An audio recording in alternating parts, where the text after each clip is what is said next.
Ready to step back in time with us? Sounds good to me. Today we're diving deep into ancient Sparta, exploring the world of the Spartan warrior. Peeling back the layers of myth and legend, trying to uncover the realities of these iconic figures. And helping us navigate this historical labyrinth is an expert in ancient warfare. Let me introduce myself, Dr. Roel Canada. Glad to be here. Great to have you. So I think it's fair to say Sparta, well, they're warriors. They loom large in our collective imagination. They do. It's a fascinating journey, and one that often reveals surprises. You see, so much of what we think we know about Spartans comes from outsiders, often writing with their own biases and agendas. Yeah, I could see that. It's a bit like trying to understand a family solely through gossip and hearsay. Uh-huh. You might get some juicy tidbits, but the true picture is far more complex. So let's cut through the noise. Let's. Get to the truth.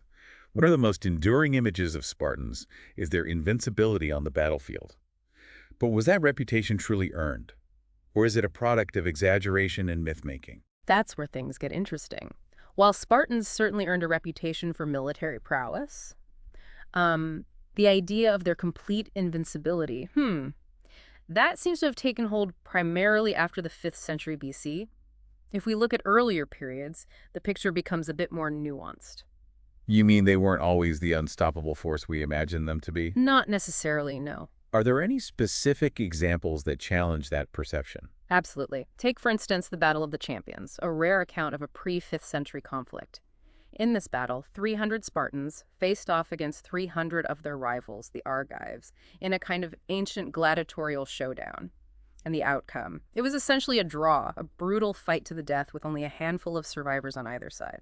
That's a far cry from the Spartans crushing all opposition narrative we're accustomed to. It seems their reputation might have been embellished over time. But let's talk about the training that forged these warriors. The Spartan Age is legendary for its harshness, creating soldiers renowned for their discipline and endurance. Was it truly as brutal as popular culture depicts? The Age certainly played a pivotal role in shaping Spartan character. But the popular image of young boys being ripped from their families at age 7 and subjected to relentless military drills, well, that's only partially accurate.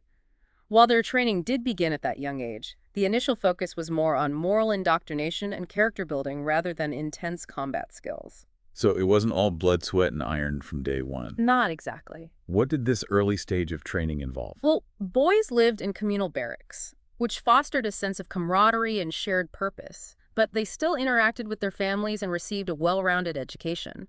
They learned essential skills like reading and writing, and their physical training involved athletics, singing, and even dancing. Dancing. That's not what I envisioned for a society so focused on warfare. It might seem surprising, but these activities were crucial for developing discipline, rhythm, and coordination, all valuable qualities on the ancient battlefield. I see. So the Agage wasn't solely about creating killing machines. It was about shaping well-rounded individuals who embodied Spartan values. But what about the notion of Spartan boys being sent into the wilds alone to survive? Was that a real practice or just a dramatic embellishment? That's a question that has sparked debate among historians. While there's evidence of something called the Cryptia, where select young men were sent out on missions, the exact nature and purpose of these missions remain unclear. Some believe it involved honing survival skills, while others suggest it was a form of state-sanctioned terror against the Helots, the enslaved population of Sparta. A historical mystery.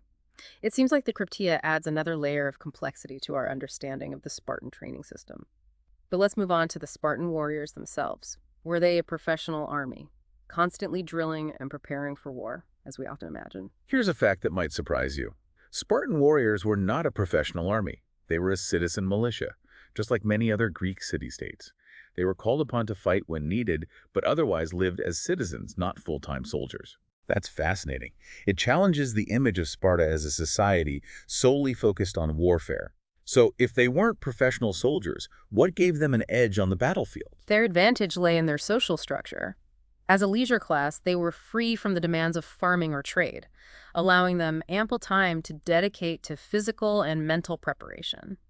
Think of it as a society full of athletes, always training and ready for competition. That makes sense, but it raises another question. If they had the resources in the equestrian tradition, why did Spartans choose to fight on foot as hoplites rather than as cavalry? Wouldn't showcasing their equestrian skills have brought them more prestige? It's a good question, and one that speaks to Spartan values. While they certainly had a strong equestrian culture, they seemed to prioritize fighting as a unified force of heavily armed infantry. This choice reflects their emphasis on discipline, uniformity, and presenting a cohesive, intimidating front. So it was more about the collective strength of the phalanx than individual displays of prowess. Speaking of that iconic Spartan look, did they really all wear standardized equipment, including those famous helmets with the lambda symbol? Well, the evidence for universally standardized equipment, particularly the lambda symbol, is actually quite thin. It's mostly based on a single comedic fragment and lacks strong archaeological support. So Hollywood might be taking some liberties with the visuals. It's possible. However, there are accounts of Spartans using highly polished bronze shields and wearing red cloaks or tunics. This uniformity likely served a dual purpose, creating a sense of cohesion and intimidating their opponents. I can see how facing a wall of bronze and scarlet advancing in unison would be quite unnerving. It seems like psychological warfare played a significant role in their tactics.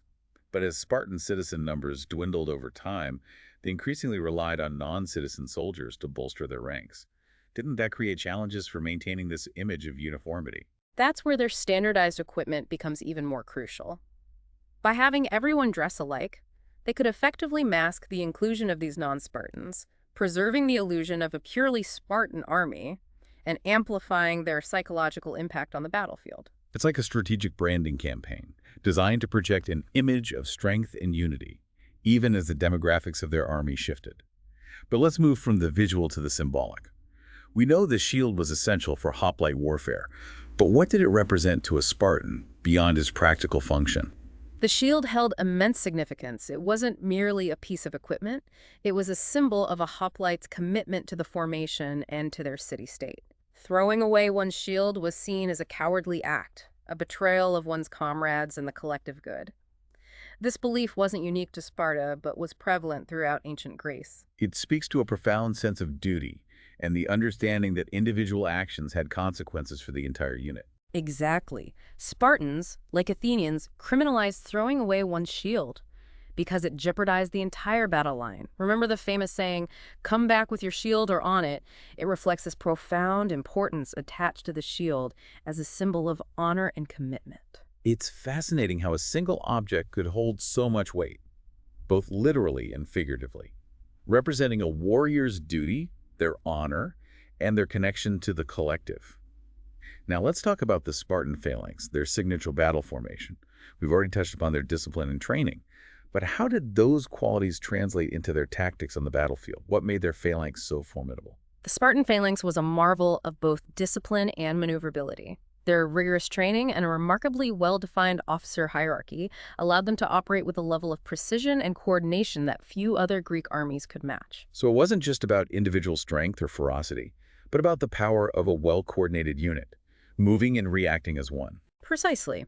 Their sophisticated chain of command, with officers leading smaller units within the phalanx, allowed for swift transmission of orders and greater responsiveness on the battlefield. They could adapt to changing circumstances and exploit opportunities more effectively than many of their opponents. That makes me think about those epic battle scenes in movies where the Spartans move with almost supernatural precision.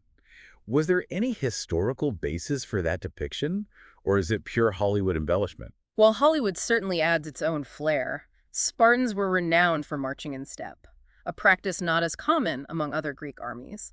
This allowed them to maintain their formation even while moving, making them a much more organized and therefore formidable force. It's the difference between a collection of individuals and a true team, working together to achieve a common goal. And that, it seems, was one of the keys to Spartan success on the battlefield. Speaking of elite units, we can't overlook the legendary 300. Was there really an elite force of 300 within the Spartan army? Yes, but it might not be exactly as you imagine. There was a unit called the Hippes, meaning horsemen, though ironically they fought on foot. This unit of 300 served as the king's guard and a readily available force for rapid deployment. So more of an elite guard than a special forces unit as we might think of it today. Exactly. Membership was highly competitive based on individual prowess and courage. However, as the Spartan population declined over time, it became more of a rite of passage for young citizens. It seems like even within the Spartan system, traditions evolved and adapted to changing circumstances. But let's talk about the fate of Spartan warriors who fell in battle.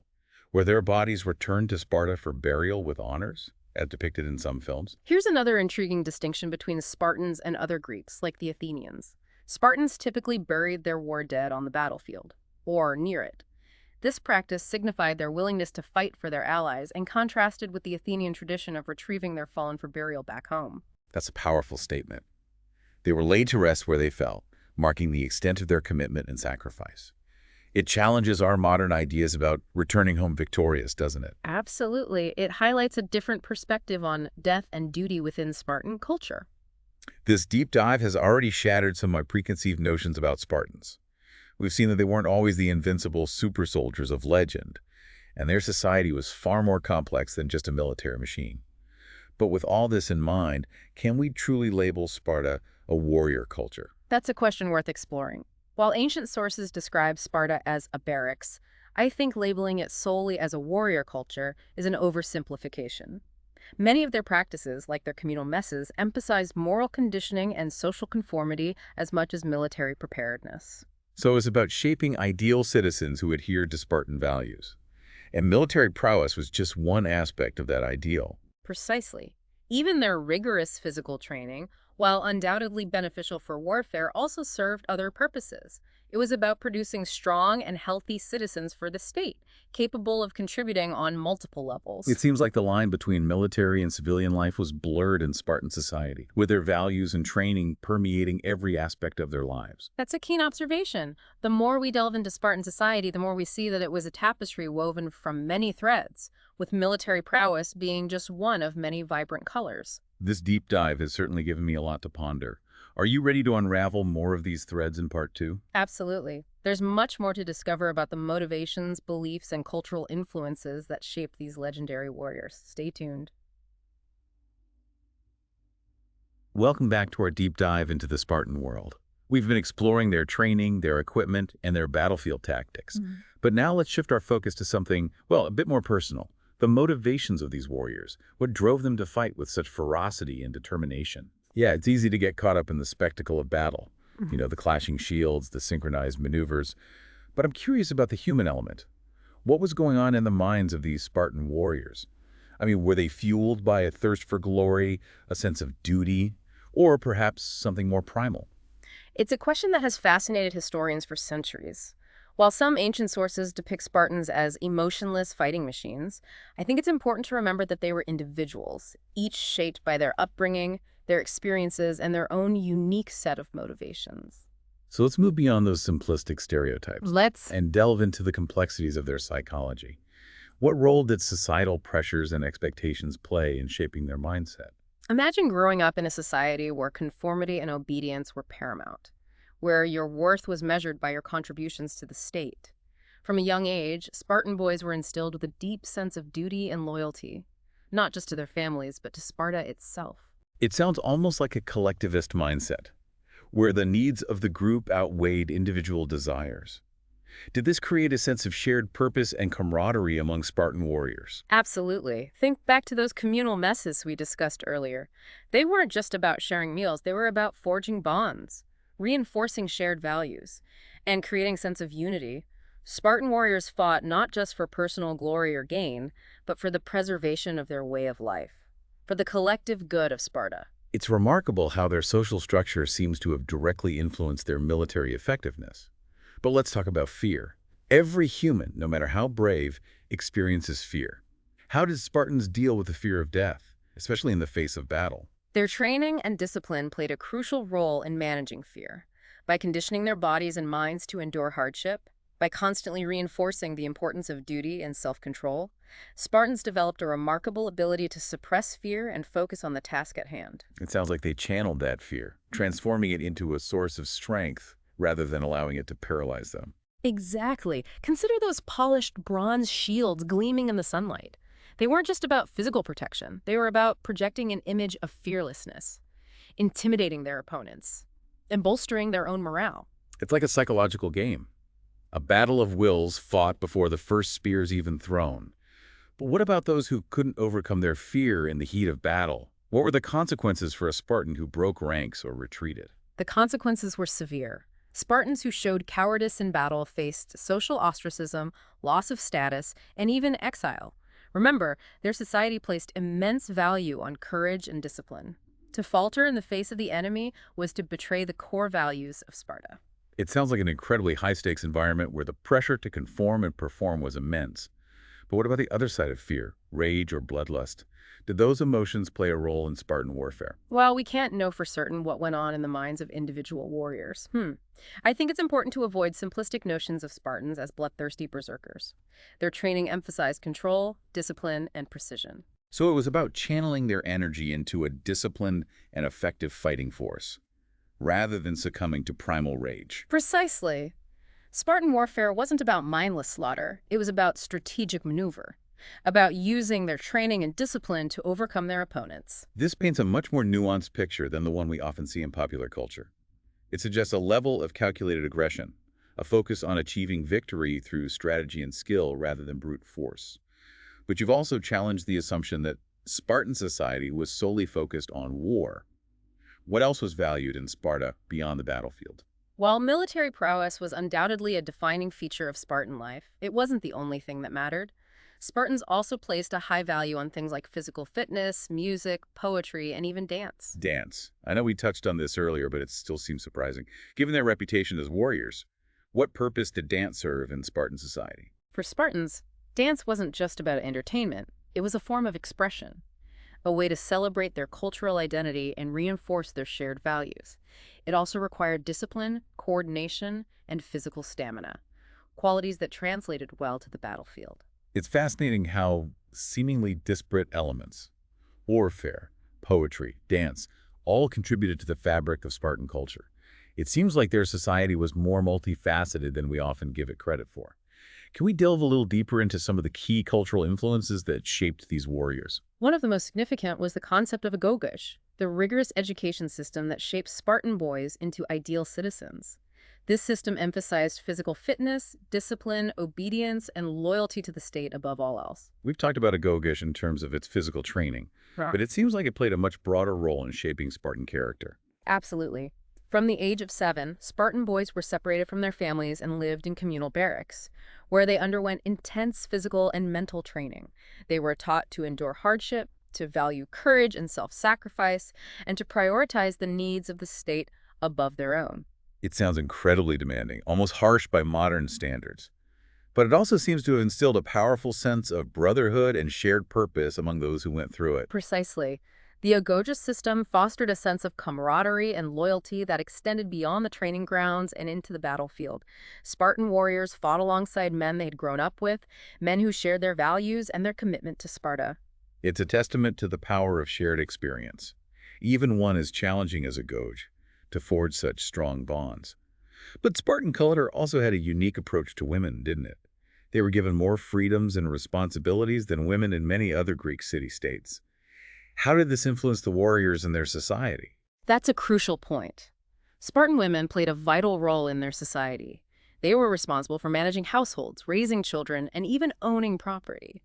This relative freedom and autonomy of women was unusual in the ancient world, and had a profound impact on Spartan society as a whole. So it wasn't just about men in war. Women were active participants in shaping and maintaining Spartan culture. Absolutely. Spartan women were known for their strength, their outspokenness, and their dedication to Spartan values. They instilled in their sons a sense of duty and courage, and their words often echoed on the battlefield. There's that famous anecdote about a Spartan mother handing her son his shield and saying, "Come back with it or on it." It speaks volumes about the influence women had in shaping Spartan warriors. But let's shift gears a bit and talk about Sparta's political structure. It was quite different from other Greek city-states, wasn't it? How did this political system influence their military strategy and their interactions with other Greeks? Sparta had a unique system with a dual kingship, where 2 kings ruled jointly, along with an assembly of elders and a council of citizens. This system was designed to prevent tyranny and ensure a balance of power. However, it also made Spartan decision-making notoriously slow, and often hampered their ability to react quickly to events. So while their military might was formidable, their political system could be a bit of a stumbling block. Did this contribute to any of their military defeats or strategic blunders? It certainly played a role in some instances. The need for consensus among the kings and the various councils sometimes led to delays and missed opportunities. However, it also meant that Spartan decisions, once made, were usually well considered and carried the weight of collective agreement. It's interesting how their strengths and weaknesses seem so intertwined. Their unity and discipline made them a force to be reckoned with on the battlefield. But their political system could also be a source of frustration and inefficiency. It's a perfect example of the complexities of Spartan society. They weren't a monolithic entity. They were a collection of individuals, institutions, and traditions, all interacting in sometimes surprising ways. This is giving me a much deeper appreciation for the nuances of Spartan history. But let's zoom out a bit and talk about Sparta's legacy. Hmm. Why are we still so fascinated by them centuries later? What is it about these warriors and their society that continues to capture our imaginations? I think it's the combination of myth and reality that makes them so compelling. Spartans have become almost mythical figures, symbols of strength, discipline, and unwavering commitment. Their story is a powerful one, full of heroism, sacrifice, and enduring values. It's like they've transcended their historical context and become archetypes, Yeah. embodying qualities that we still admire and aspire to. But as we've seen in this deep dive, the reality of Sparta was much more complicated than the myth. Does that diminish their legacy? Or does it make it even more fascinating? I think it makes it even more fascinating. By peeling back the layers of myth and exploring the complexities of their society, we gain a richer, more nuanced understanding of who the Spartans were and what they represent. It's a reminder that history isn't just about dates and battles. It's about people, their choices, and the enduring legacies they leave behind. And speaking of legacies, let's talk about how Spartan warriors have been portrayed in art, literature, and popular culture throughout history. Spartans have captivated artists and storytellers for centuries. From ancient Greek plays to modern-day Hollywood blockbusters, their image has been used and reinterpreted to reflect the values and anxieties of different eras. It's like they've become a blank canvas onto which we project our own ideas about heroism, sacrifice, and the nature of war. But as we become more aware of the historical realities, do these portrayals need to evolve? I think it's essential to engage critically with these portrayals, to recognize the ways in which they reflect the biases and perspectives of their creators. We should appreciate the artistry and storytelling while also acknowledging that these depictions often present a simplified or romanticized view of Spartan society. So it's about finding a balance between appreciating the power of these portrayals and recognizing their limitations, Yeah, their distance from the historical reality. exactly. We can enjoy the epic battles and the heroic speeches while also remembering that these are interpretations, filtered through the lens of the artist's imagination. This is making me rethink all those movies and books I've seen about Spartans.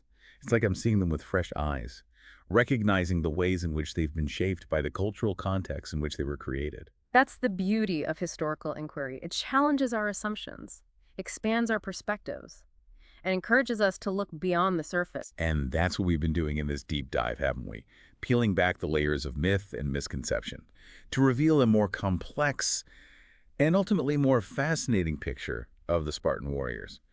But as we wrap up part 2, I have to ask, what's the most surprising thing you've learned about Spartans in your research? It's hard to choose just one thing, but I think what surprised me most is the extent to which Spartan society was built on a foundation of shared values and a profound sense of community.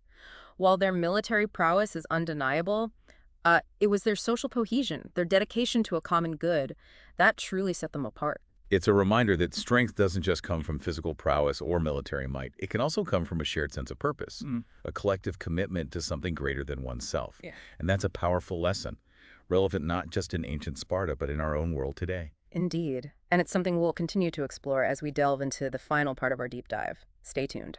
Welcome back to the final part of our Spartan deep dive. We've journeyed through their rigorous training, their complex social structures, and of course their enduring legacy. You see it everywhere in popular culture. But now, I guess the big question is, what can we in the modern world learn from the Spartans? Are their values and way of life still relevant today? Well, it's tempting to see the Spartans as relics of a bygone era, a society so different from our own. So you'd think their lessons have no bearing on our lives. Right. But I believe there are valuable insights we can glean from their experience. One of the most striking aspects of Spartan culture was their unwavering commitment to discipline and self-control. Yeah. In our world of instant gratification and endless distractions, these qualities seem more valuable than ever. It's like they mastered the art of delayed gratification. Like they understood that true strength comes from resisting temptation Yeah. and focusing on long-term goals. Precisely. Their training wasn't just about physical strength, it was about forging mental resilience, about developing the ability to persevere through hardship and resist the allure of ease and comfort. It makes you wonder if we could all benefit from a little bit of that Spartan discipline in our lives. But I guess beyond personal growth, are there broader societal lessons we can learn from them? I mean, their society was built on a strong sense of community and shared sacrifice, concepts that seem increasingly rare these days. Absolutely. Spartans understood that a society is only as strong as its bonds of unity and its commitment to collective responsibility. They were willing to put the needs of the state above their own individual desires, a Wow. concept that seems almost radical in our age of individualism. It's like they understood that true freedom comes with responsibilities, that a society can't thrive if everyone is just looking out for themselves. But of course, we also have to acknowledge that Spartan society had its flaws right. Their rigid social hierarchy and their reliance on a slave class. Those aren't exactly models for us to emulate. Of course. It's crucial to acknowledge the darker aspects of their history, the inequalities and injustices inherent in their system. But even in those flaws, there are lessons to be learned. We can study their mistakes, understand how their society ultimately crumbled, and use that knowledge to avoid repeating those errors. It's a reminder that history isn't just about celebrating past glories. It's about learning from both the triumphs and the failures of those who came before us. For many people, the enduring appeal of the Spartans comes down to their warrior ethos, that image of the fearless hoplite standing firm against overwhelming odds. Is there anything we can learn from that aspect of their culture, or is it best left in the past? I believe there's a valuable lesson there.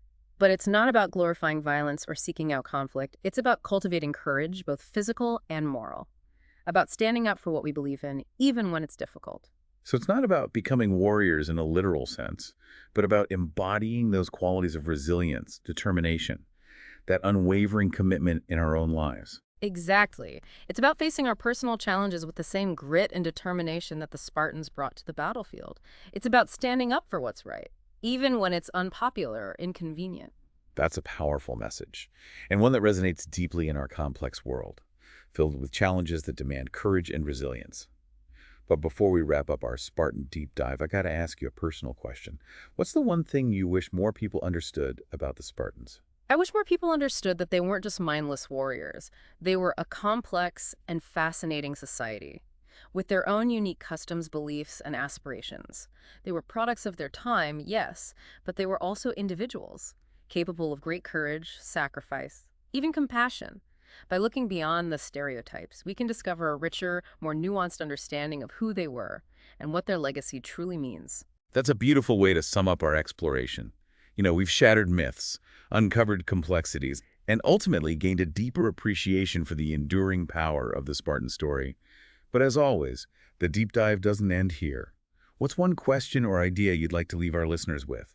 Something to ponder as they continue their own explorations of Spartan history. I'd ask our listeners to consider this.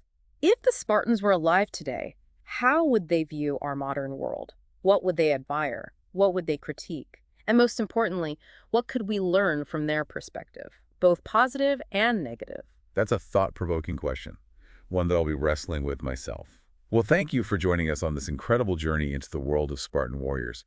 It's been an honor to have Dr. Roel Kanendijk as our guide, shedding light on these legendary figures and challenging our assumptions about their society and their legacy. It's been my pleasure. Remember, history is not just about the past. It's about understanding ourselves and the world around us. So keep exploring, keep questioning, and keep diving deep. We'll see you on our next adventure.